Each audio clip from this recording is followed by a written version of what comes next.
Über einem riesigen Ozean, weit, weit weg vom Ufer, tobt ein gewaltiges Gewitter. Der Himmel ist schwarz und es ist dunkel wie der tiefste Nacht, die man sich nur vorstellen kann. Es gießt wie aus Kübeln und die schweren Regentropfen prasseln auf die haushöhen Wellen, die über das Meer rasen. Graue Blitze zucken durch den Himmel, gefolgt von ohrenbetäubendem Donner. Mitten in diesem unruhigen Meer treibt ein kleines Piratenschiff. Nein, es treibt nicht. Es schaukelt wie eine Nussschale in den Fluten hin und her, auf und ab. Der Sturmwind pfeift gefürchtig und drückt mit aller Wucht gegen den Schiffsrumpf und gegen die Segel, so dass das Schiff jeden Moment kentern könnte. Am Steuer steht der Captain Sharky, der Schreck der Meer, und navigiert das Schiff durch die tosenden Wellen.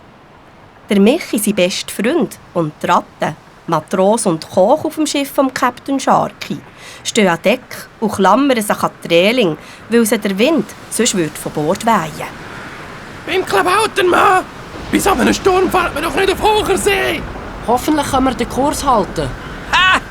Das soll ein Sturm sein! So eine läppische Brise und ein paar mickrige Wellen können mir die Laune nicht verderben. Da habe ich schon ganz andere Sachen erlebt. Ich habe vor nichts Angst. Ich bin der Sharky, der Schrecken der Meere.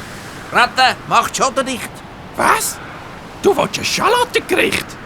Sag mal, wir kämpfen da ums Überleben und du redest vom Essen. Mach die Schotter dicht. Mach die Luke zu, sonst trinkt Wasser in den Rumpf. Du hast einen nassen Strumpf. Ich auch. 2 sogar. Ich bin von oben bis unten nass wie eine Wasserratte. Flügendreck und Spinnenschleim, du kannst einem ja die allerbeste Laune verderben, wenn du einem ständig falsch verstehst.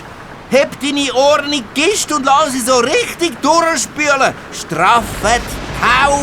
Ah, wo ist eine Frau? Taustrafe! Ei, Captain. Los, Ratte, du musst mir helfen.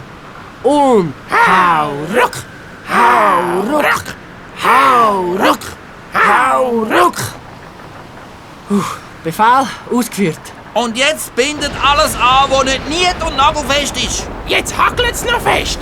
Aber Coco, Fips, wir brauchen eure Hilfe. Der Coco, der Papagei, fliegt vom Mastkorb runter und der Fips, der kleine Affe, hangelt sich durch die Hackelage bis zur Mitte vom Deck.